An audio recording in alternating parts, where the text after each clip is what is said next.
guess. Good afternoon. Depending on what time you're listening to this, but Hmm. our evenings and nights. And I was just saying how I really don't like the beginnings of episodes. Like the introduction part for me feels so awkward. But you're so good at it. Am I? Yeah, I love your intros. it's because I just Hi.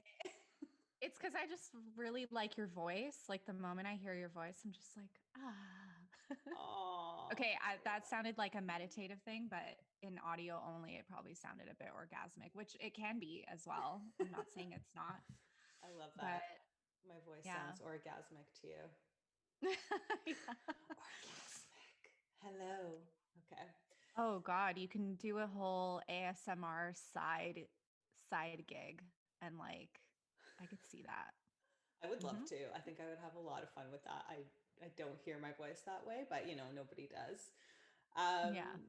so we are finally talking about movement. And when we say movement, it's using your body to express your inner truth and process your shit. And a lot of it has to do with actually like embodiment as well, which is something both you and I do in our own ways, but also with some Hmm. similarities. Hmm. And movement has been up as an option for a while in our polls, but for whatever reason, it took this long and then it dominated in the polls this week. So I'm Yeah. really excited that we're chatting about it.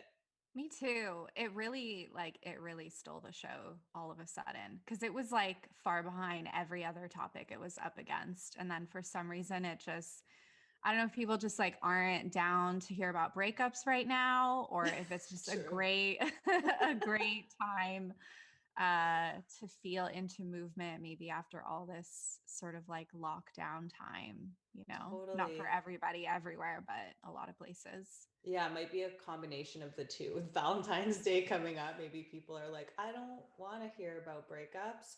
Or people are like, yeah, I just need to move That's my true. I need to move my body somehow. So bring it. Yeah. Um, and movement is there's so many different ways of looking at movement, right? There's the exercise component of it, which tends to be more of I would say like a societal focus in today's day and age. Like when you hear about movement on social media and stuff like that, it's typically focused on getting fit, like get thin, do these moves, grow your booty, blah blah blah. This is Mhm. not the type of movement we're talking about, although yeah, of course it will feel like exercise sometimes, but that's not the focus or purpose of it at all in the context that we're sharing about today. um, or sometimes movement can be talked about as like creative expression through dance, Mhm. um, which I know I really love your approach to movement because you do a lot of dancing and movement and creative expression, even though I don't think you have like dance training, although No. okay, like maybe you do. Wow, I'm like honored that that's even a question because I'm like I can't hold a candle to dancers like when cuz I watch people who actually like I watch dancers on like social media and sometimes I'm like, I'm like I don't deserve to put this to do this. Which Yes, is you such a do. self-deprecating thought. Like I'll just be like, but then I completely encourage and support seeing other people's dancing and movement. Like when we're shy about the way we dance and like the style of it and how we look dancing and how much skill or background we have, like the first thing I would tell somebody else is like, who cares? Like dance your heart out. Like I love seeing that, right? So I'm Hmm. trying to be that accepting of myself too because I think it's important. Well, yeah, and then if you saw me dance, like you would laugh hysterically because you, compared to me, would look like a very professional dancer. You know what I mean? So like there's different levels. And I was actually, well, we'll get into it, but like I was dancing yesterday to process some stuff and I was thinking about how like I'm like this probably nothing that I'm doing right now looks attractive. And there's this conditioning that we have, especially with the dance. Like, Mm-hmm. I'm totally going on a tangent right now, but I think it'll I fit love it into though. what we're talking about. Is I always remember this pressure of like, when you dance, like you have to look good while you're dancing. And I remember I never used to like to dance. And I remember looking at people later in life and being like, if some aliens were looking down on us right now, they would think we're nuts, you know, like just I have like, that thought all the time. yeah, Like, what are we doing? what Yeah, we're what are we doing with doing? our bodies right now? Just like randomly moving them, but having the time of our lives. Normally, if someone's dancing, they're enjoying it on some level. Yeah. And I remember like looking at people and being like, dancing's weird, you know, like I had so many judgments around it and pressure, and because I felt awkward in my body and I'm not Mm-hmm. naturally coordinated, I would say, Mm-hmm. in that type of movement, although that's probably a story. I just, yeah, I didn't really enjoy it. And if I felt Yeah. awkward to do. Yeah. I So totally get that, and I relate in some ways. Oh, sorry, I think there was a bit of a lag. But continue your thought. What were you saying? no, that was the end of it. You got Okay. that. Yeah. Yeah, I completely relate and understand because, and actually I just want to say, how funny is it? I can't picture a situation where someone's dancing and not enjoying it because like in the Hmm. moment, because it is an expression of joy. Like we don't dance, like if we don't like to dance or we have stories around it, we don't dance, or we like really reel it in and just kind of move. Like if I like, I picture like if you're in a crowd, like at a party or at a bar, and you're just kind of forcing yourself to move, you know. And I've had friends or partners who are just like, I don't dance, or I don't like to dance, so like they won't for the life like of them get on the dance floor by any means. um but it's just like, to speak to that just raw human element of why we move our body like that. I mean, can you picture dancing and being like, I don't like this right now? Do you know what I mean? Like, You know what? You know what? Yes, I can. oh yeah. So you, Because in the movement, you feel that way? I have, sometimes it still comes up for me. If I don't like a song, Mm, I really don't want to dance to it. And it honestly, like, especially in a group setting, it makes me uncomfortable having to force myself to dance through a song that I don't like. right. Um, Yeah. and I could say that for a majority of my life, I had not enjoyed dancing because it was an act of like surrender and vulnerability and letting go. And I wasn't someone who would ever fully let go. So it was like Mm, I was so conscious of how I was looking. right. Even when I was by myself, I felt awkward dancing. Like it was just so coming from a headspace versus just like listening to my body and what it wanted to do in that moment. Right. Right. Okay. I get it. Yeah. Because like, when we feel called to dance and move our body, not like through that pure enjoyment and response to the music or whatever it is that's going on around us, like there is pure joy in that. Like that's what I mean. It's like it's Mm, hard to imagine not feeling joy in that. It's like a way we express it or something. It's this really instinctive way that we tap into something that we don't put into words or express in any other way. Do you know what I mean? yes. But I can completely understand what you're saying. And I've had that experience in the past too, where you're doing those movements, but they're either forced or you have a lot of stories around it. So it just feels really like layered and uncomfortable. Um, For and sure. I think for me, like I completely had that same experience of being conscious of how it looked, you know, and it having to look attractive and look good. And I would also look up to and compare myself to people who were more inclined to dance, naturally inclined to dance, or who had better movement, in my opinion. or who were trained, right? Like I actually always wanted to learn dance and be a dancer. Like I did ballet when I was really young, but I wasn't really into it. Like I asked my parents to let me, like I was just like, I don't want to do this anymore. They were so disappointed. Like, I just the classic, like so many kids go to ballet and I was just like, I hate this after a while. And they were like heartbroken. But because my mom thought I would make such a good ballerina. You know what I mean? Totally. Classic story. But I was like, I loved like hip hop dancers, like through the 90s and early 2000s, like any music video with dancers, like I would just be all over that. And I still really admire that today.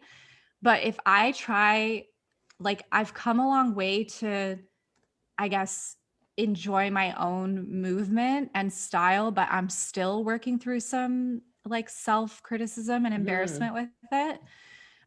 Because what I do put out is still very like edited, controlled, like dark lighting.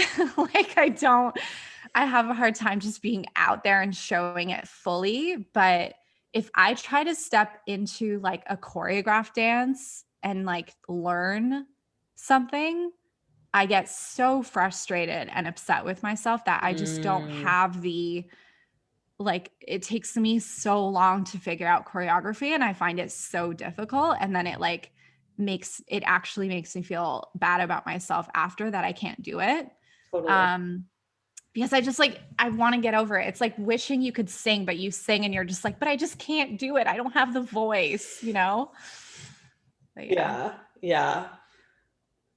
I feel like the choreography piece for sure is a different type of movement. Again, it's more coming from, I feel like the masculine of like, this is what you do these steps to create something and it ends up being beautiful, but you do have to be in your mind somewhat while you're doing that, right? So to remember what to do when. Yeah. I remember some friends and I in high school decided to audition for the talent show.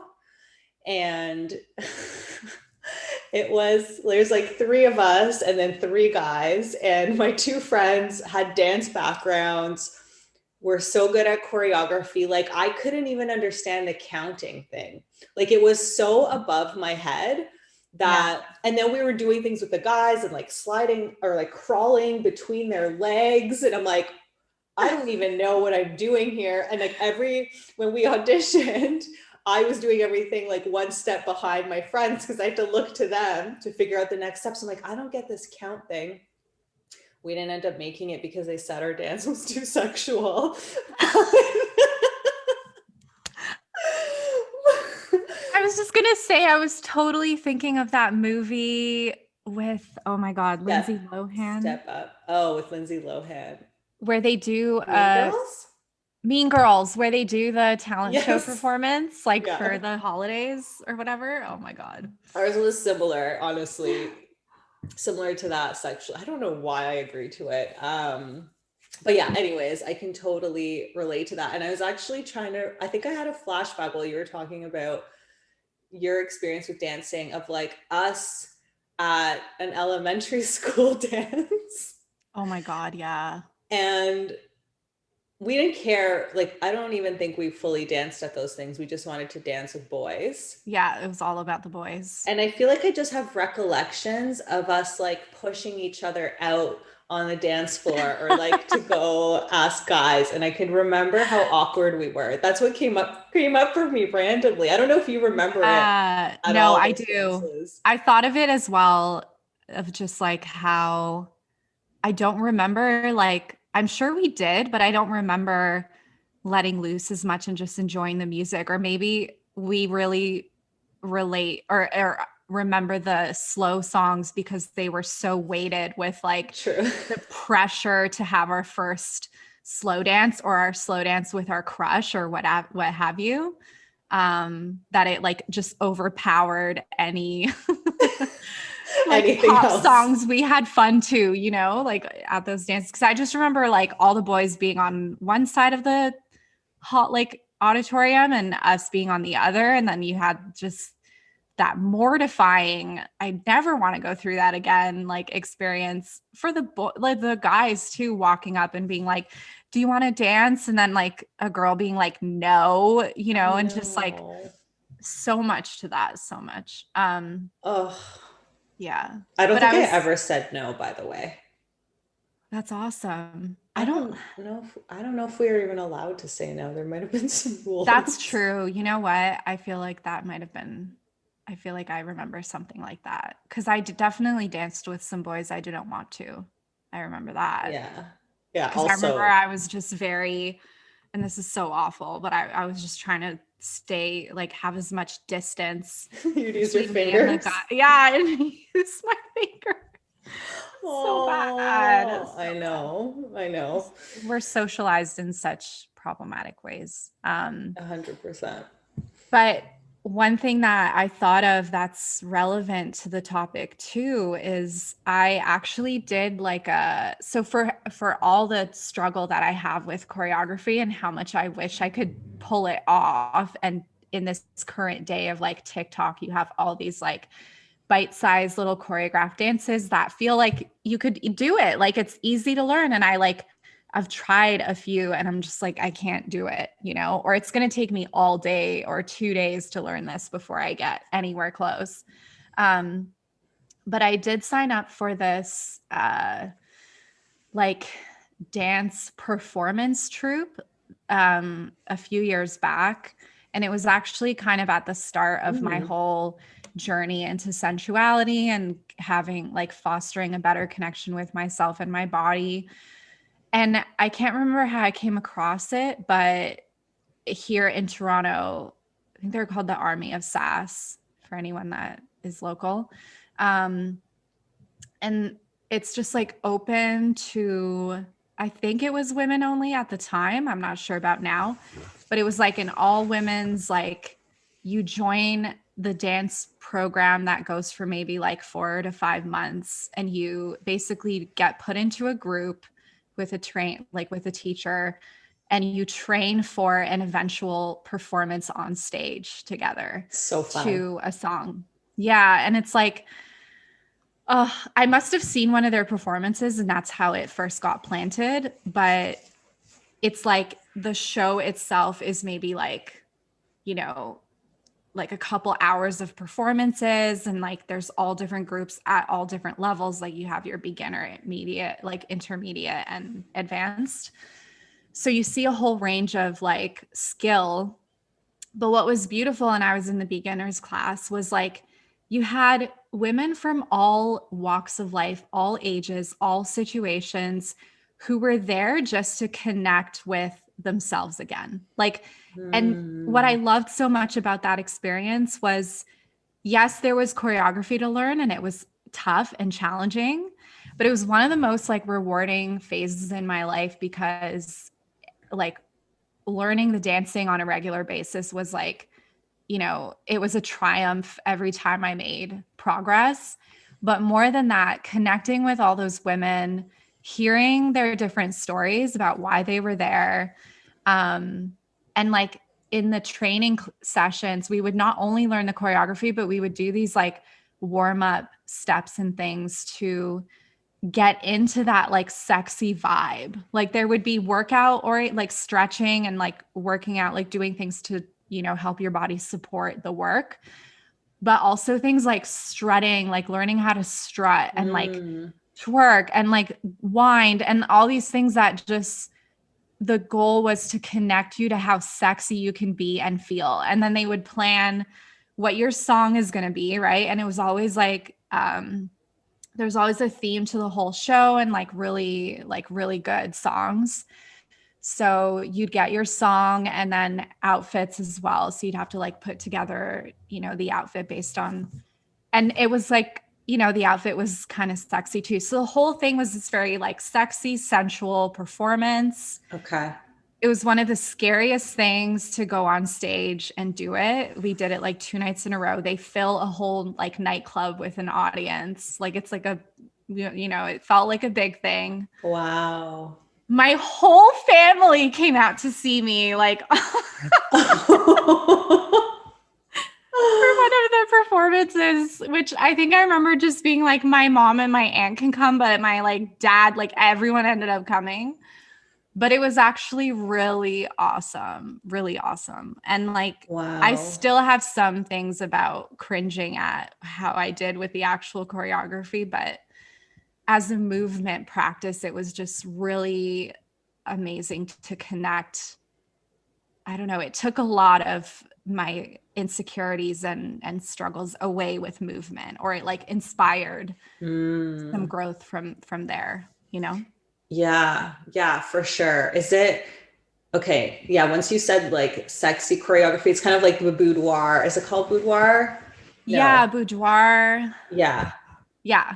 I think it's that's the term. Yeah. I know I've honestly, there's one in like this small town that I'm in, Squamish, like they teach that here. Like there's a group, and I've been dying to want to do it. I think it would be so fun, but I think there's something to be said about, I had a similar journey where really felt awkward dancing, and then I ended up going for like Latin dance classes and hip hop, and I learned to move my body in new ways, which kind of like stepped me up in terms of like my comfort level. And then I felt like I could access different parts of myself and access like my Latina sass, you know what I mean? And like my sexuality with my hips, and then like my badass with my hip hop moves, you know, like it felt so good. I'm a huge fan of dance, and like even just going through more of like a instructorial way of doing it, because it really helps you access parts of yourself that you may have struggled to do in like your everyday movements and existence. Absolutely. And I think no matter how we feel about choreography and how challenging it might be for our brain or whatever, our bodies and our coordination, there are so many different styles and cultures of dance to try and learn. Like maybe you'd be really into ballroom, or maybe you'd be really into jazz, like, or even just modern dance. Like I kind of notice myself, like a lot of my movements that I get into on my own time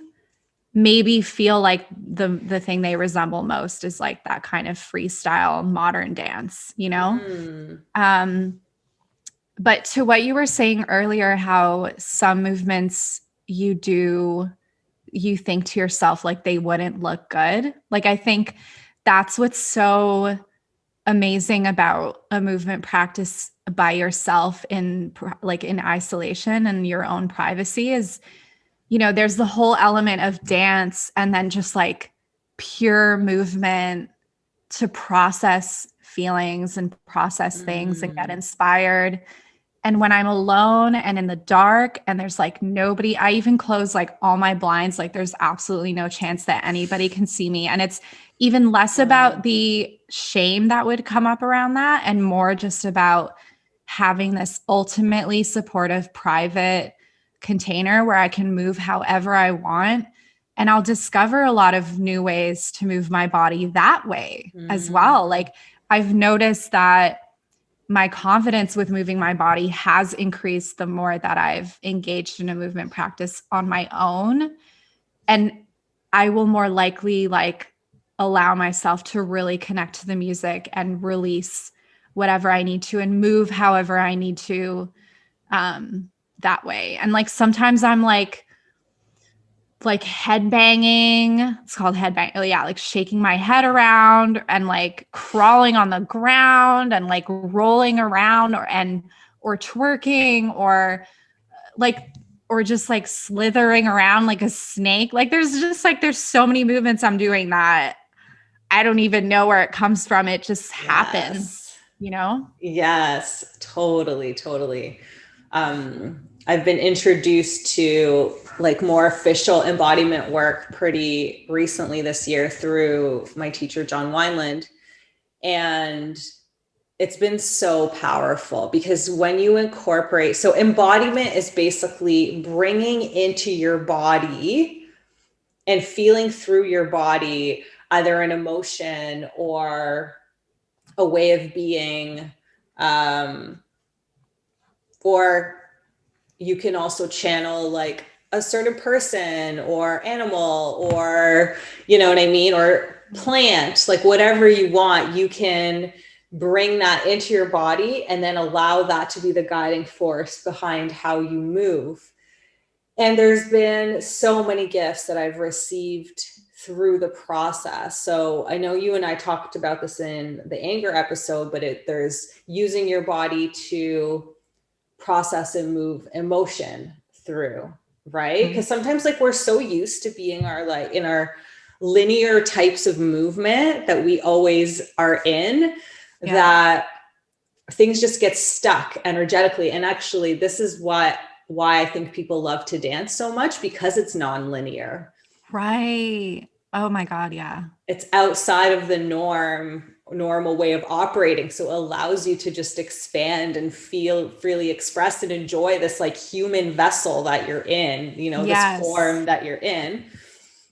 But so there's like this processing of emotion that you can do, which is setting a space for yourself and being like, okay, like there's something going on in me. Maybe you're aware of the emotions, maybe you're not, and saying, I'm going to move whatever needs to move through me right now. I don't feel good.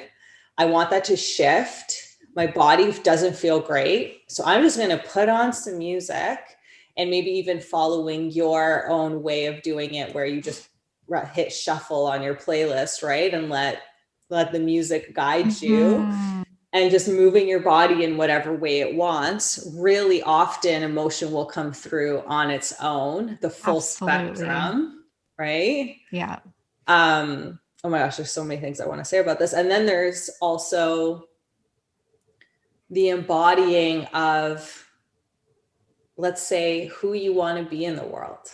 So say you're like, I want to be a, you know, give me an example. What is something that sometimes I have the thought, like, I would just want to be a badass bitch driving like a black Ferrari.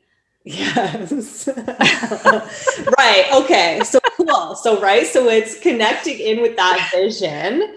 Like, how would she move? Yeah. And it's not even, it doesn't even have to be dance. It could literally be walking around your space. It could be like how she brushes her teeth, how she like looks at herself in the mirror, right? How she eats.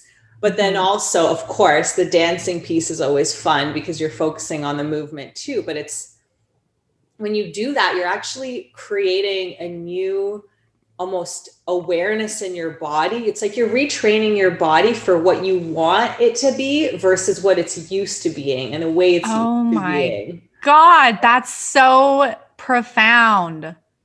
Yes. Yeah. It's like manifesting with your body. Yes. Right? Exactly. Yeah. Exactly. So like in the law of attraction, right? They'll be like, okay, you want to drive a car, like you want to own a Ferrari. They're like, close your fucking eyes. What is the leather on the Ferrari steering wheel feel like? Like, what does the inside look to you? Like, what music they tell you to visualize it and feel it fully. And then they'll be like, go test drive a Ferrari. You want to bring that energy in? Like, go test drive a Ferrari. What, someone's going to tell you can't fucking do it? Like, you want to bring that in, then you're worthy enough to walk in and say, I want to drive that car. Right? Yes. So, I don't know. So it's funny how you can have a vision like that. But if someone dropped a Ferrari in my lap right now, I would be like, I don't know how to drive this. I'm not ready for this. Exactly. And that shows you, right? You can only manifest and bring in what you're ready to hold. So people are like, I want to be a millionaire. I want to be a millionaire. It's like, do you? Because can you handle having $1 million? Because your whole world is going to change Watch how people start turning on you. Watch how people want to start using you. Watch the big fucking important decisions you're going to make. Watch these new fears that are going to come in about losing that 1 million or whatever millions, right? Like, yeah, like figure out how to start investing it and like making it last. And there's so much to that. So much. Oh my God. And it's, yeah, sorry, go on. No, I was just going to say, and if you have judgments around, and I think we've talked about this before, like if you have judgments around being rich, be like, oh, like now I have shame because I'm rich. Mm-hmm. Then like that fucking money's not going to come in either. Yeah. Sorry, go ahead. I love it. Gosh, we should do a topic on abundance. Yeah. Yes. Because I used to have a lot of shame around material possessions, wanting, income, that was somehow a bad thing, that you were somehow a greedy, selfish person if you accumulated a lot. And like, I have unpacked and unlearned so much of my belief system around that. Where to me, I mean, it's just energy. It's an accumulation of energy, and we're able to live larger and do more when we have more reach like that. And, I never would have said I wanted to be a badass bitch with a Ferrari before. Like, and when I say it now, it's not that I give a rat's ass how anybody sees that Ferrari, like how anybody would see me owning a Ferrari driving down the street. It's how I would feel, like how I would feel because of what that Ferrari represents to me. And like, there's just something about that image. It's almost symbolic. Like when I'm in a space of movement, and I'm so glad you explained embodiment in all those ways, because I was going to ask you, because I think it's a term that can feel a little bit abstract and elusive. Like for a long time, I would hear that word a lot, but I didn't know exactly what it meant. And I realized I was doing it before knowing what I was doing. Oh yeah, right? For sure you have. Yeah. And so like, I will literally imagine, say, me driving in that car almost as like, it can either be a direct want, like this is who I want to be right now, or it's kind of like a visual representation of a way of being. Do you know what I mean? Totally. Where I don't necessarily, in that specific example, I don't necessarily need to acquire that car. I just need to tap into the woman who's driving that car, right? And that it's a black car. There's something about like, she's just the epitome of like a badass who is succeeding and knows her worth and doesn't take shit from anybody. And so I will hold that image in my mind and kind of like dance as if I was her, just like you were saying, like, how would this person move? How would this person do all these day-to-day things? And sometimes I also picture a situation, like whether it's a past situation that I'm reliving, and I'm through the music, almost like embodying how I would have acted in that situation, knowing what I know now. I know it's kind of hard to explain. It's like so specific, but it's like, let's say a situation where I accepted treatment that I shouldn't have accepted because I now know my worth. I'm so much better than that, So I might picture a situation where that person is in front of me and I'm just like the most desirable person on the damn planet, and they can't have it. I love that.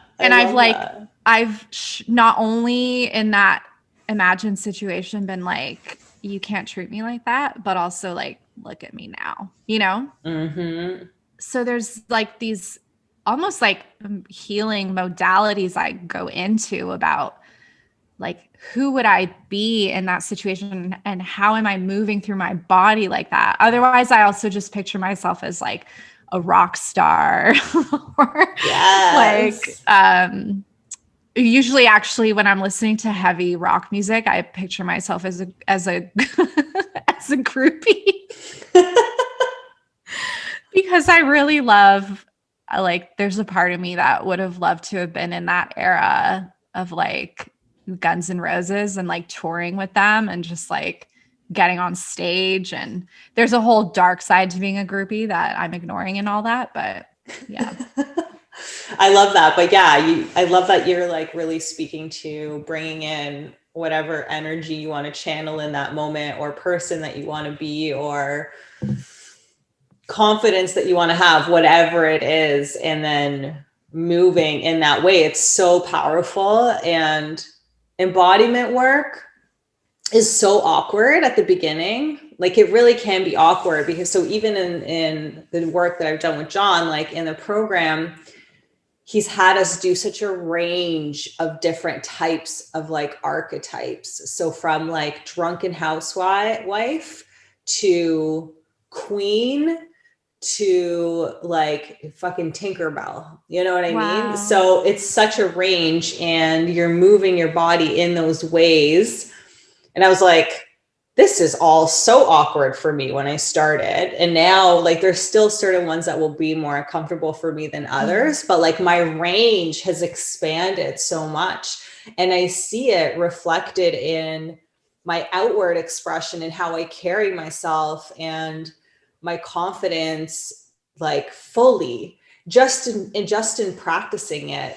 So our bodies are not just like, you know, these bags of skin that we wear, like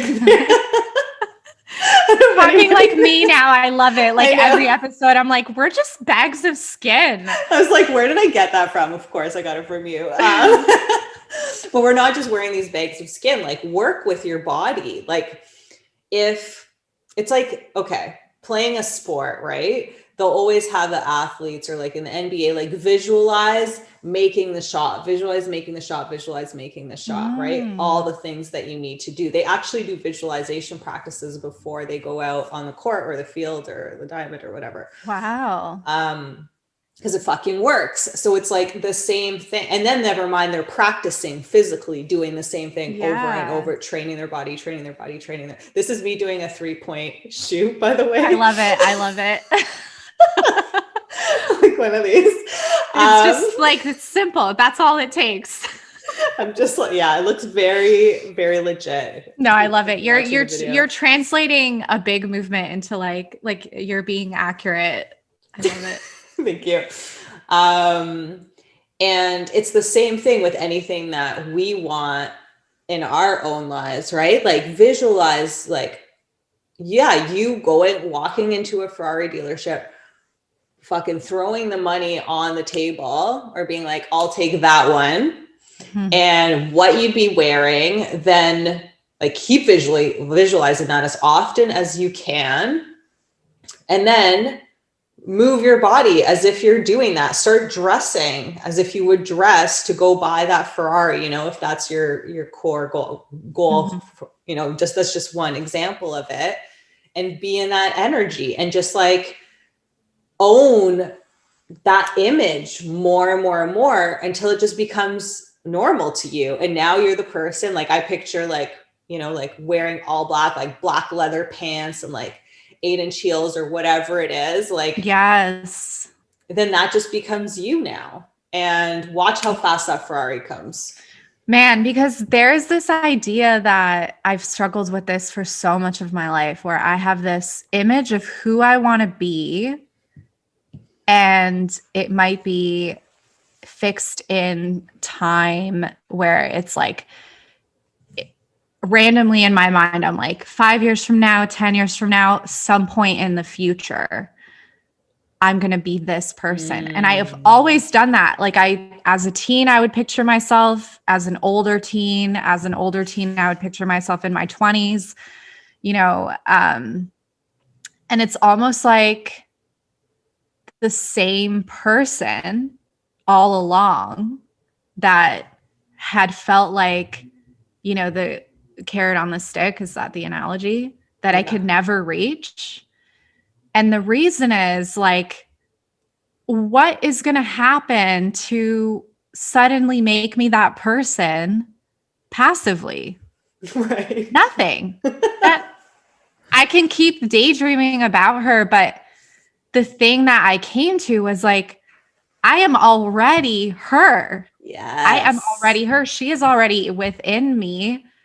She's just like calling to me to live it, own it, and express it. Like, even with things like I've I have this idea now that I'm working on a book and I'm going to release a book and I want to talk to people about, these personal journeys and experiences I've had. And I want to be really active on social media and do lives all the time and all these things. Like, I have this image of this very engaged, expressive person that I've started tapping into. But for a while, it was just this like person in some distant future that I would one day just become. And even now I'll be like, oh, when I write my book, I'm going to be that person. But it's like recently I had this switch where I was like, I have to be that person now already. And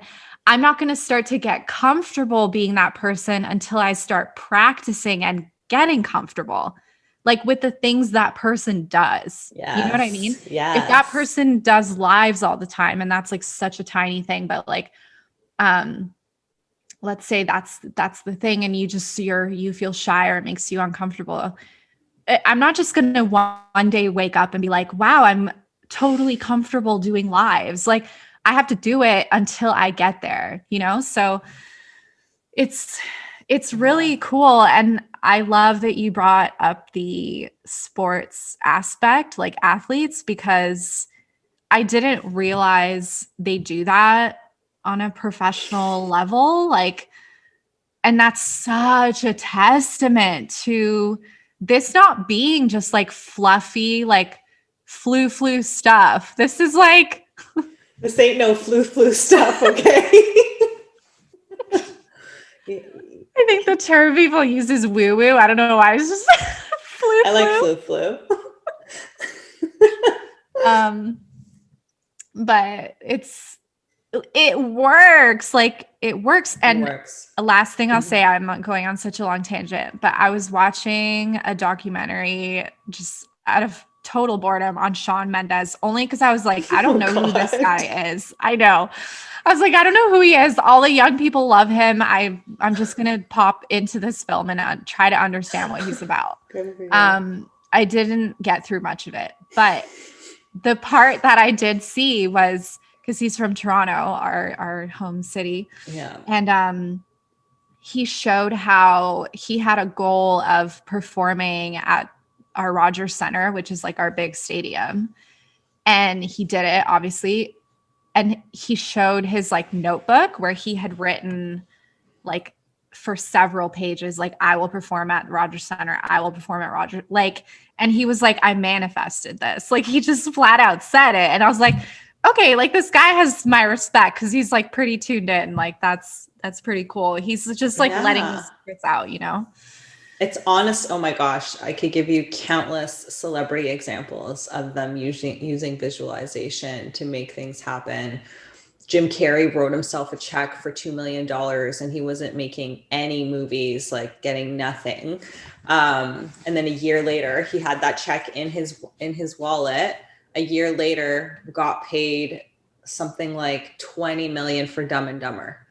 I think I remember hearing about that. It's in, anyways, that example is in a lot of places, but there's countless examples of that, right? So it's, you can be in the energy of what you want right now. And what's coming through for me right now is like, we're in the middle of a global pandemic.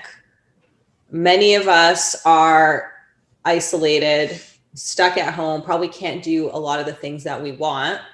Be in the energy of what you want to create and what you want and who you want to be. And like now you have so much time. Like, take space out of your day to do embodiment work. Take space to even just like visualize and connect with what you want for yourself, who you want to be, and then be like, make a conscious effort to bring it into your body. And you're like, how do I bring it into my body?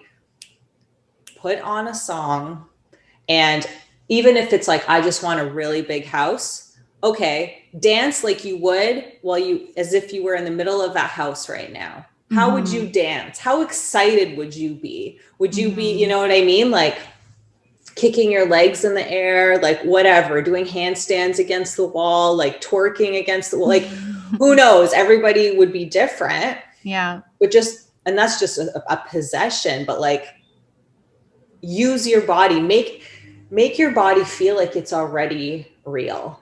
Yeah, And absolutely. watch, like it's going to happen. It's going to happen. I can guarantee it. Even the way so many people right now, like really miss so many things we took for granted, but even just like, I mean, I know that in my age group and a lot of people around me, they were reaching a point where like they're done with nightlife. Like nobody wanted to go out anymore and nobody wanted to go dancing. I guarantee that there will be a resurgence when we can go out again. But that is something I miss so much, along with so many people, to the point where there's TikToks I come across where they're like, it's like a flashing light with music. And they're like, close your eyes and put this in front of your face. And it really works. It feels like you're at a concert. And it's like, I literally started crying to one of them because I was like, I miss that feeling so much.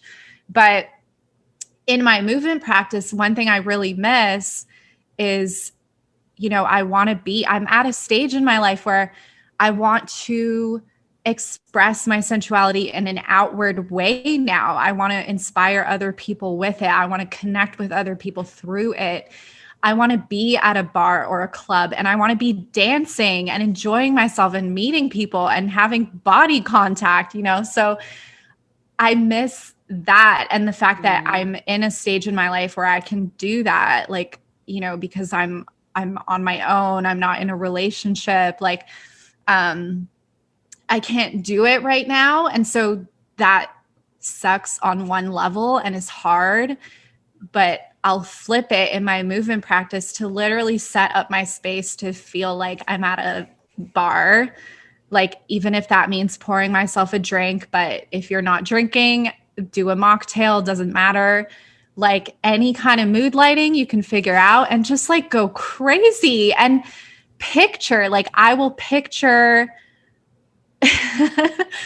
dancing up on some lucky guy, you know, or girl or anybody, or just like with my friends, or just, you know, those moments where like everyone rallies around a person who's just like losing it to the music and they're just cheering them on. And I'm like, I'm in the middle of that circle. I'm doing it. I'm giving it my all. And everyone's around me right now cheering me on, which is like something I never would have had the balls to do in the past, but I'm doing it in this space. And who knows, I might bust that out the next time I get to go to a club. But, you know, it's like visualizing future experiences I want to bring back, you know, or have.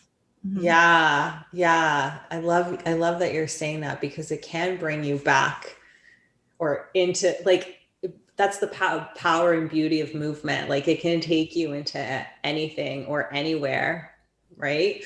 Like I'm even thinking about, you know, like masturbation, like whatever's going on in your mind, when you bring your body into the experience, how much more real does it feel? Yeah. Right? Like you could sit there with your eyes closed and be like, you know, I'm having the best sex of my life with, you know, this guy.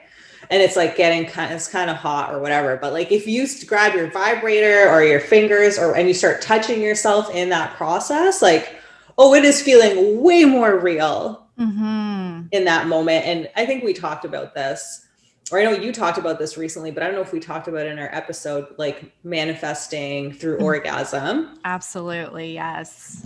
Also completely a thing. Use your body, give yourself pleasure, focus on what you want to create, orgasm with the vision of what you want. Yeah. Same shit. But this time you're giving it all of your energy, all of your life force, like huge. Yeah. Yeah. Yeah. And I mean, being at the height of movement can feel orgasmic. Like you can build enough life energy that it almost starts to feel like not on the same level as an orgasm, but if you get there, you're damn lucky and like, hell yeah. But you can just feel like they're cut from the same cloth, you know? Like there's times I can just think back to where even like at a concert and you're just like fully in the experience of that music being performed, or you're dancing around, like you're dancing with people, and you're almost like in a trance. You know what I mean? Like there's moments with that kind of movement, especially when we're in a collective experience, where it does feel out of this world and, you know, like a buildup of life force in the same way an orgasm does. And I think that, like, aside from the whole sensory, you know, euphoria of an orgasm, it's this incredible gift and opportunity to like experience something so completely outside of our everyday lived experience. So how can that place not be extremely special? Do you know what I mean? Yeah. Not only who you share it with, if you do, but like when you're doing it with, when you're with yourself, like what you're asking for or calling in while it's happening. Like I completely believe that, because it's such a fleeting thing. And I think that's maybe why, like, part of it is like, it's only there for a short period of time. So like use that window, you know? Yes. It's so powerful, so powerful. Agreed. Yeah, I've been feeling really inspired lately. So this episode will be coming out right. Oh yeah, the week of Valentine's Day. It's coming out in 2 days. And what I've been feeling called to is to do like an upgrade or revamp to the hot date guide that I created about taking yourself on a hot date, and adding in something special and different. And embodiment work has been coming up for me so much. So I'm going to say it out loud right now so that I do it. But I'm going to add in a component of guiding you through an embodiment practice in incorporating. It's either going to be like your own self-love, but also calling in the love that you want on some level and bringing that into your body. So that's coming through for me. But it's like your path for self-exploration, because that's something that we always offer, is what I would recommend is connect with something that you want for yourself, either a way that you want to be, something that you want to own, visualize it, and then put on some music and move your body in a way that you feel like owning that thing or being that way, or being that person you would move. Yeah. That's kind of my guidance to anyone who's listening, if you want to play with this idea of embodiment and movement. And what about you, Suze? Do you have? I love that. And I think I would say a similar thing, and kind of like a optional alternative or add-on is like, if you want to bring sensual practice into it, like also dress like that person, like put on an outfit or costume, however you see it, like wear your raciest, craziest like outfit that you'd never quote unquote wear in public, because trust me, like eventually you will, because that happens. So just like really tap into the visual, like of what your eyes are seeing also, even if you end up moving in the dark, like get ready and put that outfit on and like parade yourself around in it. Take photos of yourself, take videos of yourself dancing. You don't have to share them with anybody. Just like have fun with it, you know, play this character and then, you know, embody that person as well. So yeah. Yes, I love that. I love that so much. I love this topic. It's Me so too. good. Me too. Oh my gosh. Oh, well, thank you for everyone who's listening or watching today. Let us know how your embodiment practices go. We would love to hear it. I'll be sharing more about the hot date guide, but you can find it on my website. Although it's not ready yet with the embodiment piece, so don't go looking for that quite yet.